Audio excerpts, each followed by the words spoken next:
দুমাস ধরে রাস্তায় আছি, চোখ মুখ দেখলে বুঝতে পারি মানুষ কার সঙ্গে রয়েছে। এবার বিজেপির অশ্বমেধ ঘোড়া 400 নয় 200-তে আটকে যাবে। সোমবার বিকেলে আমতার বাক্সি ফুটবল মাঠে উলুবেড়িয়া লোকসভা কেন্দ্রের তৃণমূল প্রার্থী শাসদা আহমেদের সমর্থনে আয়োজিত এক নির্বাচনী সভায় এইভাবে বিজেপিকে এক হাত নিলেন সাংসদ অভিষেক বন্দ্যোপাধ্যায়। এদিন বিকেলে হেলিকপ্টারে সভাস্থলে আসলেন অভিষেক বন্দ্যোপাধ্যায়। এদিন তিনি বললেন, মমতা বন্দ্যোপাধ্যায় কথা দেয় না, কথা রাখেন। দ্বীপাঞ্চলের লোকেদের সমস্যা সমাধানে সেতু তৈরি হচ্ছে, 6 থেকে 8 মাসের মধ্যে সেতু হয়ে যাবে। অভিষেক বন্দ্যোপাধ্যায় বললেন, 3 বছর ধরে কেন্দ্রকে আবাস যোজনার টাকা দেওয়ার কথা বললেও ওরা দিচ্ছে না। তবে রাজ্য সরকার আগামী 31শে ডিসেম্বরের মধ্যে আবাস যোজনার প্রথম কিস্তির টাকা দেওয়া হবে বলে জানালেন অভিষেক বন্দ্যোপাধ্যায়। কোচবিহারের বিজেপি নেত্রী লক্ষ্মীর ভান্ডার বিরোধিতা করার বক্তব্য তিনি এই দিনও মাইক্রোফোনে উপস্থিত জনতাকে শোনান। তিনি বললেন, তৃণমূল যতদিন বাংলায় থাকবে ততদিন লক্ষ্মীর ভান্ডার বন্ধ করার কেউ সাহস দেখাবে না, তার বিরুদ্ধে মানুষ জবাব দেবে।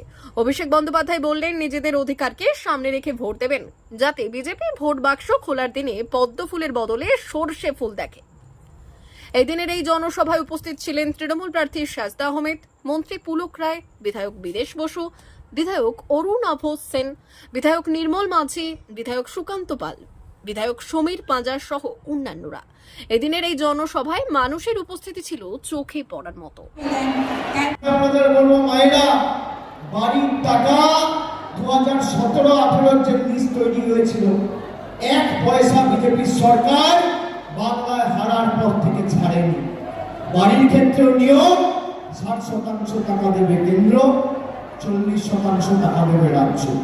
আমরা 3 বছর ধরে চিঠি করেছি, রাজ্য সরকারের তরফ থেকে একাধিকবার পঞ্চায়েত দপ্তরের মন্ত্রী, রাজ্যের মুখ্যমন্ত্রী, প্রধানমন্ত্রী এবং কেন্দ্রের সরকারের মন্ত্রী আধিকারিকদের সাথে বৈঠক করেছেন। তারা টাকা দেয়নি, টাকা ছাড়েনি। এখন তখন আমরা মানুষকে বলছি বাড়ি দেবো, আমাদের প্রতিনিধিরা গিয়ে যদি মানুষকে আশ্বস্ত করে তাদের নাম আর ফোন নাম্বার নিচ্ছে, বিজেপি নেতারা তাদের সভা সমিতি থেকে বলছে যে এই প্রক্রিয়া আমরা চলতে দেবো না। তার মানে আপনি মানুষ ছাড় পান, বাড়ি পান, আপনি চান না। এই যে 25,000 লোকের চাকরি গেছে, সিপিএম এর বড় বড় নেতারা হাইকোর্টে মামলা করে মানুষের চাকরি, যোগ্যদের চাকরি কেড়ে নিয়েছে। আর সিপিএম এর দোষর হচ্ছে ভারতীয় জনতা পার্টি, তাদের সাংসদের নাম হচ্ছে ভারতীয় জনতা পার্টি।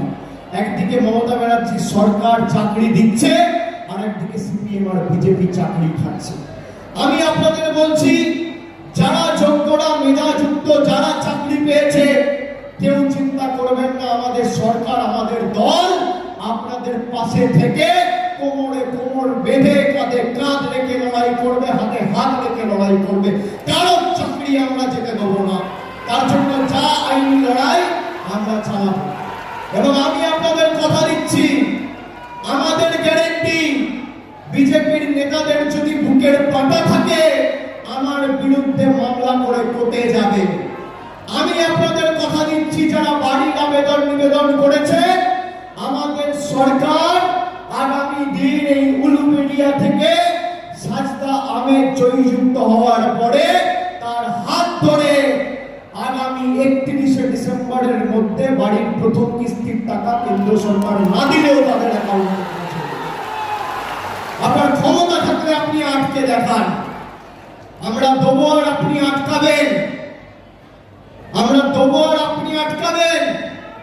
प्रधानमंत्री ऐसे बोले 2019 साले, मैं तो पैसा देना चाहता हूं, लेकिन दीदी का सरकार स्पीड ब्रेकर का काम कर रहा है। अभी स्पीड ब्रेकर कौन है? अभी स्पीड ब्रेकर कौन है? कौन है? কে চায় মানুষের টাকা বন্ধ থাকুক? কে চায় মানুষ বঞ্চিত হয়ে থাকুক? কে চায় মানুষ অত্যাচারিত হয়ে থাকুক? কে চায় বাংলাকে ভাতে মারতে? কে চায় মানুষের চাকরি খেতে?